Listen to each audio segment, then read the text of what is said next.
More than 1,000 people came to Garland's shooting ground near Tamworth in Staffordshire to compete for the title British Open Sporting Champion 2015. Some of the top shooters in the country fought it out in a challenging 120 bird layout set by Steve Lovett to qualify for the finals day on Sunday. We catch up with top shot Chris Childerhouse halfway through the course on the Sunday. Yeah, it's a very good course. I mean, to be fair, we're all missing a few silly ones. What we shot 6 stands, should probably be 3 away if it was a normal course, but obviously there's a bit more pressure today, and I don't think any of our squad are 3 away at the moment, so there you go, but we shall see how we finish anyway.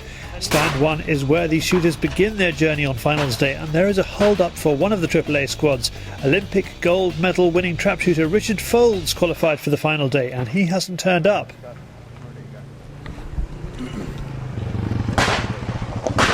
Charlie, no? Okay. It turns out his wife Tanya is ill. He goes home to look after her. She is recovering well. There's a villagey atmosphere here. While the shooters tussle for the top 6 places in the super final, there is time to catch up with some of the stand holders. The point of being here is to put something back into shooting, not just sponsor the event, but to meet the shooters and encourage shooting. I mean, one of the key things that we've talked about this weekend is, with the CPSA and others, is we need to bring more people into shooting. We can't just work on the pool of people we've got. We need to make this an inclusive sport rather than an exclusive sport. And I think that's the next step forward, is to pull people in from outside shooting into shooting. Game Bore is an established clay shooting brand. There is a new kid on the block this year. Zolly would like to make a name for itself as a clay shooting gun. Here is a representative from its British importer, Edgar Brothers, to explain what a job that is. You get a lot of gun key money. They're all based off the old Boss locking system, so very well tried and tested system. All the guns come with silver soldering and chrome line barrels. On the new ranges that we've got here as well, you can see the new high rib. So the new high rib is it's new to the UK industry for us for Zolly, available in all of the competition guns. That's small for your trap shooter, isn't it? It is, but to be honest, we're seeing quite a big growth actually in the sporting side as well. A lot of people prefer them because they're a more comfy gun to use. You know, you don't have to hunker down to the stock as much. You're straighting from a more straight stance, and also you're allowed to see more peripheral vision as well, so you maintain the target for a longer period of time. So a lot of sporting shooters are actually switching across them these days. Are we going to see them on the grass wall? Probably not. Back to the action, and the 6 shooters in the final shot a minimum 66 X75. Veterans Steve Brightwell and youngster Aaron Harvey lead the way, tied on an impressive 68. They're joined by Chris Broomfield and Mark Windsor on 67, and Kevin Jobling and John Lee make the cut on 66. Steve Brightwell dominates throughout the super final. After he drops just 1 on the last stand, his position is unassailable. You can see him doing the maths and not quite believing it.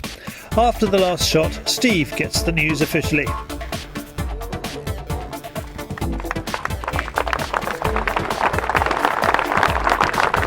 I just knew that I qualified. I just relaxed and enjoyed it. That's the main thing. Really? Yeah, and just I had a bit of a hiccup on stand 2, but come through and good. Very, very pleased. Was that your wife? And surprised. that was your wife just saying you just Yes, said? Oh, that's good. Okay, a bit of help from her, is that useful? Oh no, she keeps out of the way. That's the best help she can give me. Steve takes home the Daily Telegraph trophy and a Zolly gun as reward for his high gun, as well as the veteran high gun and the combined English Sporting and Sport Trap trophy. John Lee comes second and Aaron Harvey third, winning the juniors too. Cheryl Hall takes the ladies' prize. It's a good day for Amy Easman too. I won first in Lady Colts, third in Ladies, and second in Colts. Is that your best result so far? I would say so in England, yeah. Mark Windsor just misses out on a place after a shoot-off for third with Aaron Harvey. Yeah, always a tough day on the shoot. You came fourth, which Yep. is creditable. Are you blaming yourself or the course? I've only got myself to blame, of course. Course was fantastic. I mean, I enjoyed the shoot off there. To be fair, I was very surprised I actually got into the shoot off itself, because it was a bit of a scrapey performance on the qualifying round and the qualifying round second time round as well. So it was a bit here and there really. I couldn't really string straights together. Usually I'm pretty good at getting my timing. Once I find the first pair, then I'm in for it, you know, and I can shoot straight all the way through. But I just didn't have that all weekend.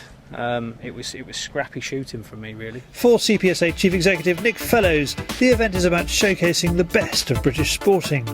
Yeah, I think what we've seen with this championship this week has been a sort of raising of the bar slightly to make it a more professional approach, more professional presentation. And we've had some people shooting this week who've almost never shot before. You know, somebody who's 2 months into shooting has come along to the British Open, and you know, come through, been pulled forward to the final because of the entries in his category on the day, and he's had the experience of shooting amongst all the top shots in the country, really. You know, so it's fantastic that anybody who's new to a sport can do that so quickly. To find out about the next British Open Sporting, go to cpsa.co.uk.